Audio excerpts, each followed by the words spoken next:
बच्चों good afternoon. आज Kirchhoff law पढ़ना है। किरचॉफ एक साइंटिस्ट थे जिन्होंने सर्किट्स को सिंपल करके सॉल्व करना सिखाया। Basically Kirchhoff law is applicable to complex circuit. अब कॉम्प्लेक्स सर्किट क्या है? ऐसे सर्किट्स जो न तो सीरीज में सॉल्व हो सकते हैं न पैरेलल में। तो किरचॉफ ने सॉल्व करने के दो तरीके बताए। एक तो किरचॉफ का करंट लॉ, जिसको सिंपल हम कहेंगे जंक्शन रूल। जंक्शन रूल क्या होता है कि टोटल करंट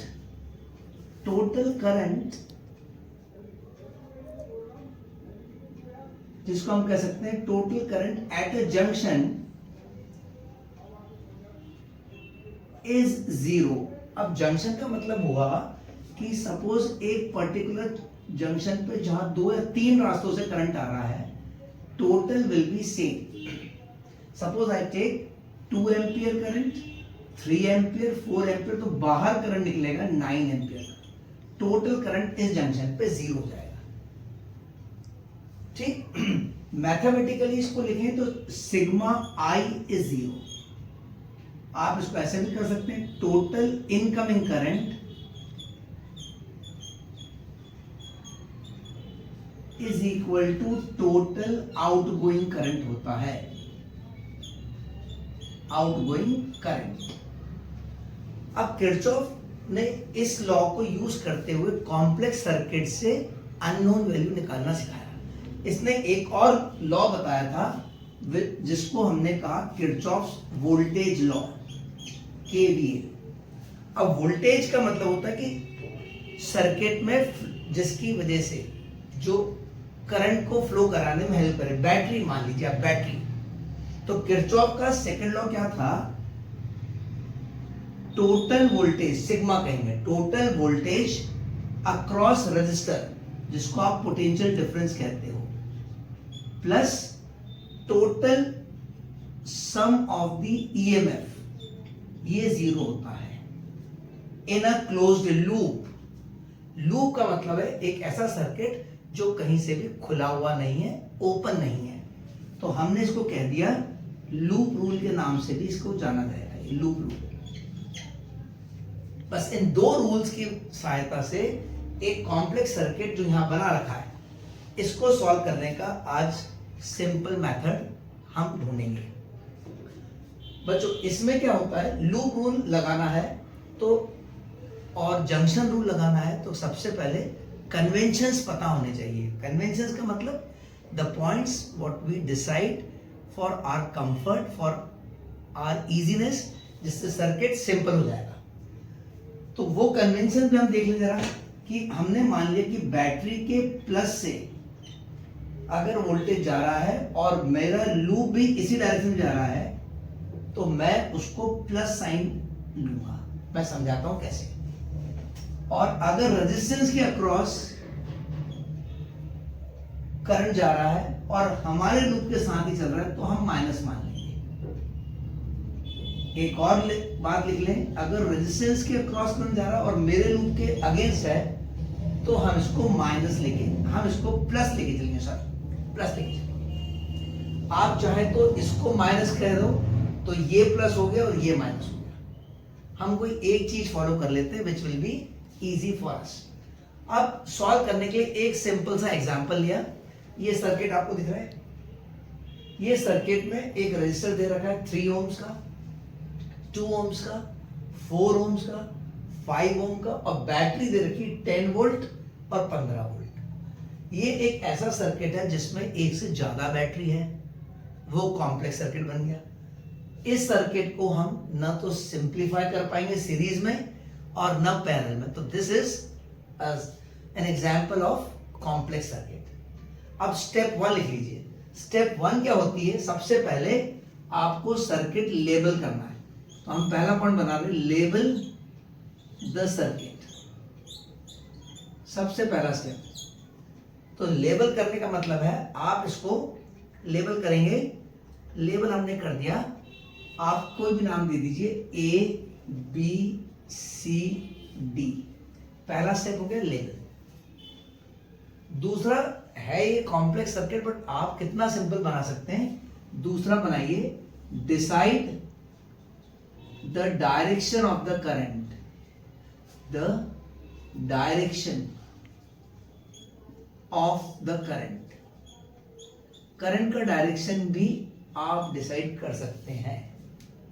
तो जनरली हम क्या करेंगे, बैटरी के प्लस से करंट जा रहा है, बचपन से यही सीखा है, तो बैटरी के प्लस से करंट जाएगी, यहां से चला, यहां से चला, यहां से चला, यहां से चला। अब जितना करंट इस जंक्शन पर इकट्ठा हो गया, ये आया, ये आया, ये टोटल बनके यहां निकलेगा। ये आपका जंक्शन रूल आ गया जो हमने पढ़ा था। थर्ड स्टेप आता है असाइन वेरिएबल्स। अब ये वेरिएबल कहां असाइन करना है ये सुन लीजिए। असाइन वेरिएबल, वेरिएबल जाएगा करंट के नाम पे जाएगा वेरिएबल, और रेजिस्टेंस के अक्रॉस। तो हमने कह दिया यहां पे करंट जा रहा है, मान लीजिए I1, और यहां पे करंट जा रहा है I2। तो ये करंट यहां इकट्ठा हुआ, ये करंट यहां इकट्ठा हुआ। जंक्शन रूल ने क्या बताया था, टोटल इनकमिंग करंट, जितना करंट यहां आ रहा है the same current will be going out. इसके अक्रॉस करंट बन गया I1 प्लस I2। तो ये अपना असाइन वेरिएबल हो गया। अब आपको लूप बनाने हैं, फॉर्म लूप, लूप बनाना है, ये अभी बताते हैं। लूप बनाने के लिए क्या करना है, आप ये देखिए इसमें कितने लूप बन सकते हैं। लूप मतलब क्लोज पाथ। एक लूप बन गया A C D A, एक लूप बन गया A C D A। दूसरा लूप क्या बन गया A C B A, A C B A। और कोई लूप दिख रहा है इसमें, एक लूप और दिख रहा है बच्चों, A B C D A, A B C D A।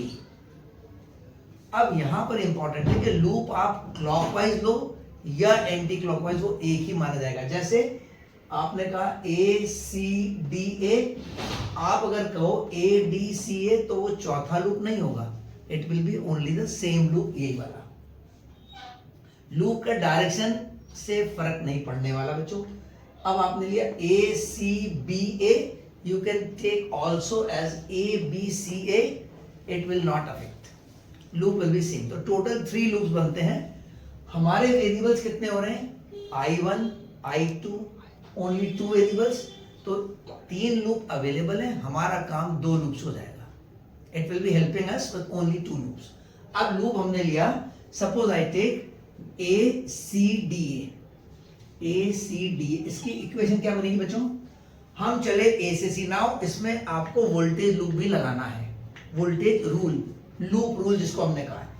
हम चल रहे हैं A से C, ये हमारा डायरेक्शन है, करंट का डायरेक्शन भी सेम हो गया। तो यहां देखिए, यहां देखिए रेजिस्टेंस के अक्रॉस करंट का डायरेक्शन और मेरा डायरेक्शन सेम है, मेरा डायरेक्शन करंट का डायरेक्शन सेम। तो हम क्या लेंगे माइनस, तो यहां क्या बन गया -4 I1 प्लस I2 ले लिया।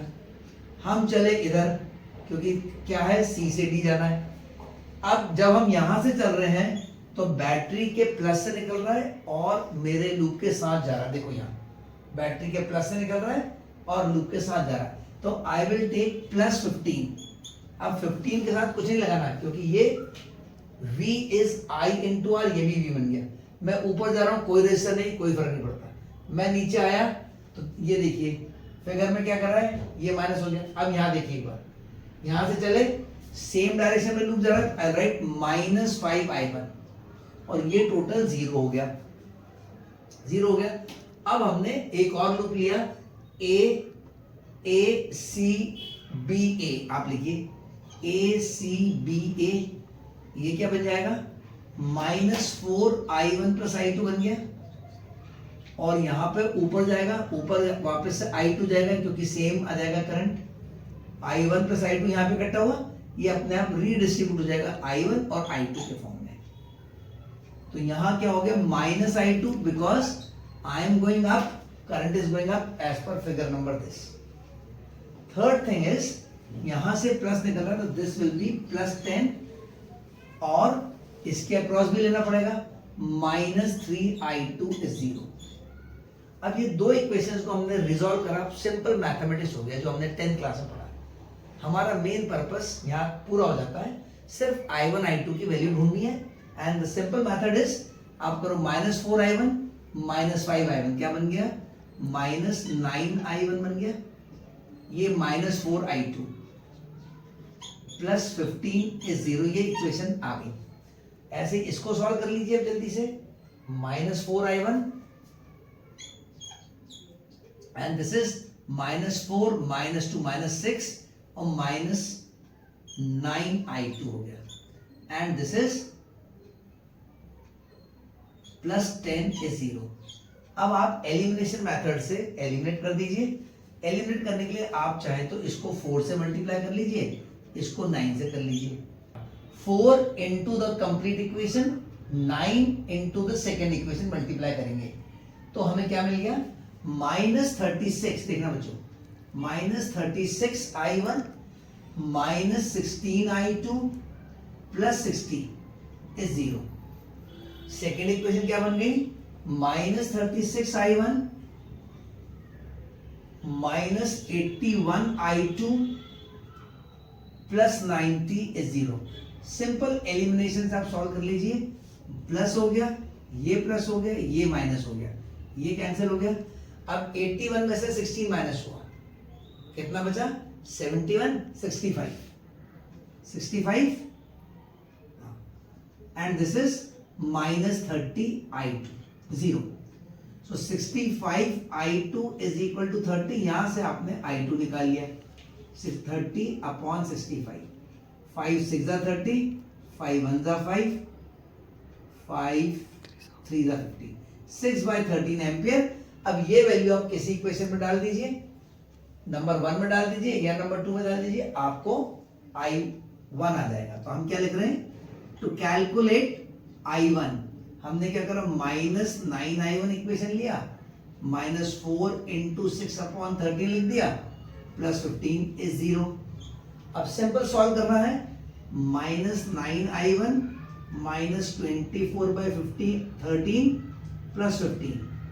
अब 15 इंटू 13 कर लीजिए, 15 इंटू 13 कर लीजिए, 13 5 65, 13 1 13 और 6 19। ये क्या बन गया? -9I1 -24 +195/13 is 0। 195 में से 24 माइनस कर लीजिए, लास्ट स्टेप। 195 में से 24 माइनस करेंगे तो बचेगा 171। सो -9I1 +171/13 इज 0। तो इसका थोड़ा सा आंसर आपको ये देखना पड़ेगा, दिस और ये 9 नीचे चले जाएगा। तो बन गया I1 इज इक्वल टू 171 और 117। ये आ गया आपका I1 एंड I2। इस कॉम्प्लेक्स सर्किट में करंट जा रहा है, I1 आ गया, I2 आ गया, I1 प्लस I2 करेंगे तो यहां पर आ जाएगा। अगर हमें इसके A और C के अक्रॉस पोटेंशियल निकालना है बच्चों, तो I आ गया टोटल, I इंटू R कर लेंगे तो V आ जाएगा। समझ गए? Thank you.